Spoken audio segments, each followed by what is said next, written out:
Welcome to TalkRx with Dr. Neha. We're filming in Bali this week, and I have a special guest, Cassie, who actually lives here. So I had the pleasure of meeting her recently at an ecstatic dance experience, which is just amazing. So welcome, Cassie. Thank you, Neha. Yeah, so tell me, what are you thinking about? Why did you show up to talk about communication? Well, it's something that's popped into my life recently, into my awareness. Okay. I've worked a lot on really clearly communicating. It seems to be going well, but recently I've come across a little roadblock where it feels like no matter how clearly you communicate, the other person is internalizing and interpreting based on their insecurities, their history. Right. So regardless of how well you're communicating, Yeah. especially if it's a new friendship, new relationship, Yeah. you don't know what their internal triggers are. Yeah. And it creates a lot of misunderstandings. Yeah. So how do you maneuver that with all the love and kindness and without but at the same time, you don't always know that you've triggered someone, or you don't really know that, this is not something that that you're saying, because maybe they have an insecurity that you're completely unaware of. That's right. And I think it's just sort of coming to my surface now, but I started reflecting on all my relationships, and I'm like, how many times does this happen? Yeah. Where now that the other stuff is cleared, Yeah. this seems to be like, I didn't even see this point. Yeah. It's like, maybe this happens more often than I realize. Yeah. And I mean, when you think of it logically, yeah, of course it happens more often than you realize. Yeah. Yeah. So I'm going to go really big and just tell you, like, my philosophical belief is really around us being souls, right, in this body on this playground we call Earth. And that we actually come together specifically for that healing. And that's just I just got the chills, but that's just like my big belief that this is part of our soul's growth, and that these interactions are not by mistake or a problem or a mistake. Right. They're just actually opportunities for each one of us to have our soul grow even more. Beautiful. That just resonates with me. Thank you. Yeah, you're welcome. The second thing that I would say about that is, what I really heard you saying is that, first of all, you've spent some time in communication. Yes. And you've done this. You've taken some classes. You've learned how you communicate and listen well and all of this.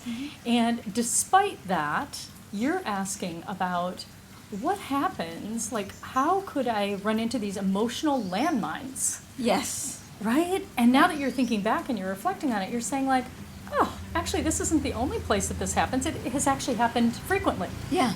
Yeah, even in other relationships.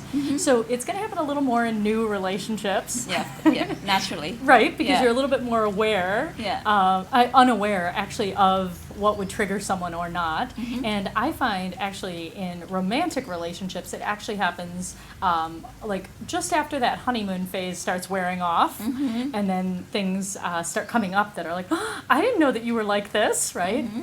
So the first thing I was thinking of is when you're speaking yourself, to use the pronoun I, because that's going to help as you're speaking to someone else. So let me tell you why I said that.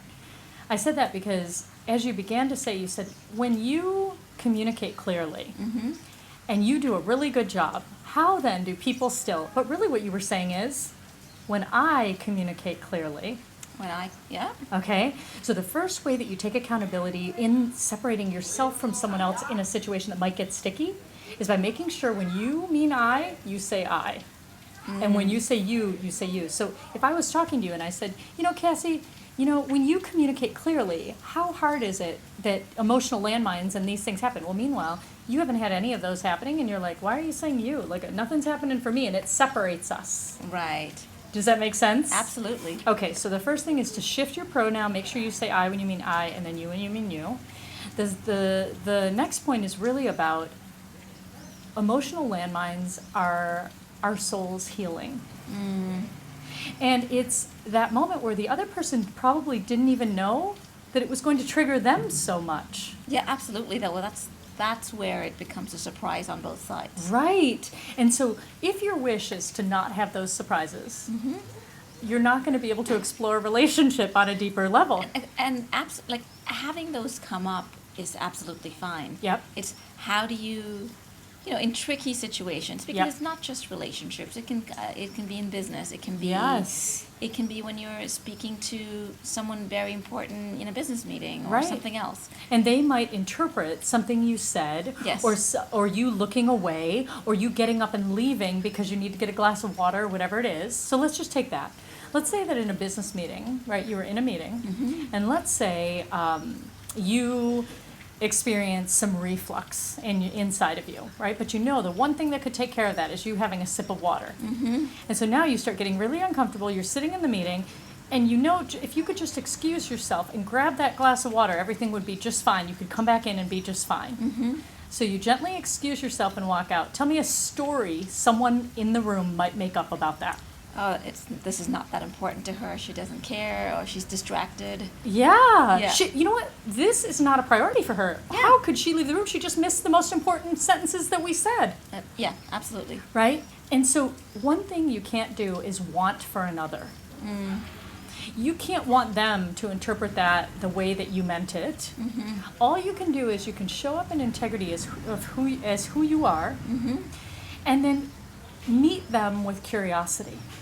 So it's about trusting yourself that you can handle what comes next. If you needed to get that glass of water, you left and you came back, could it also be a possibility that no one minded? Absolutely. Yeah. And so you might not have to do anything. And that's self-trust. Knowing that if someone says or gives you an off look or isn't talking to you, or you feel a cold shoulder, that you would trust yourself enough to say, hey, Neha, I noticed we said we were going to wrap up at the end of the meeting, and we didn't, or I noticed you looking away. Did something happen? So it becomes your job to just trust yourself. If your intuition picks up on something being off, Just keep clarifying. and keep clarifying. And Okay. now with this other person as well, your biggest tool is going to be curiosity with this person.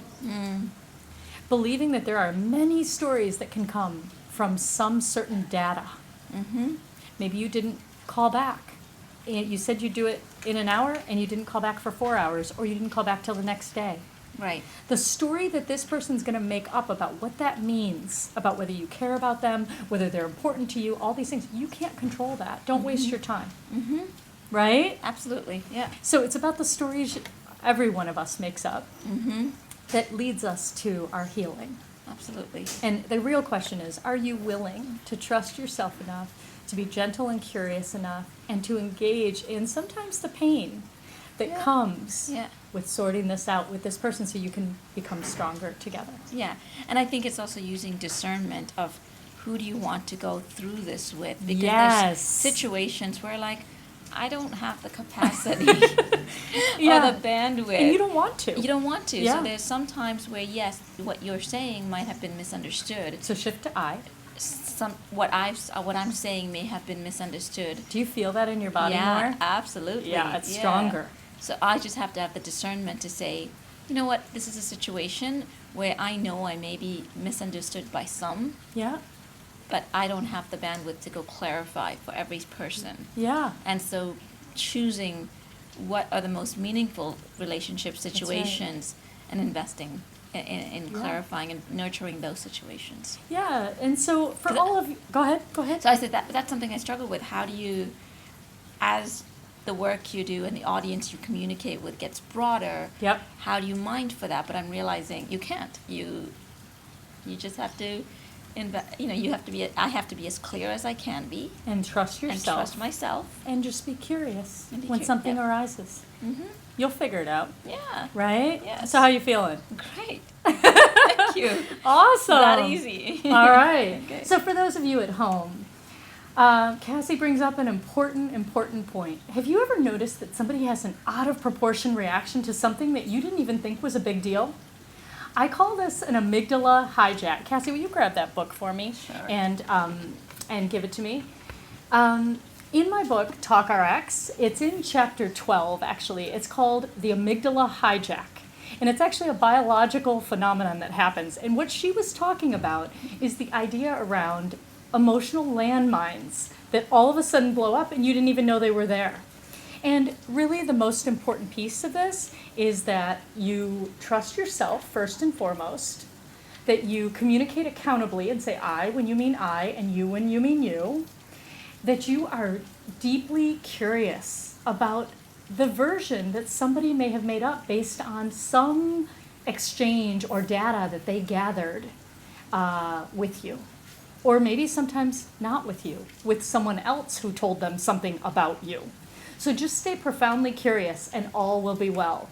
And if you're interested on reading more, it's called An Amygdala Hijack, and my book is called TalkRx. So thank you for joining us in Bali. I hope this was helpful, and until next time, thank you, Cassie. Thank you, Neha. Yes. Thanks.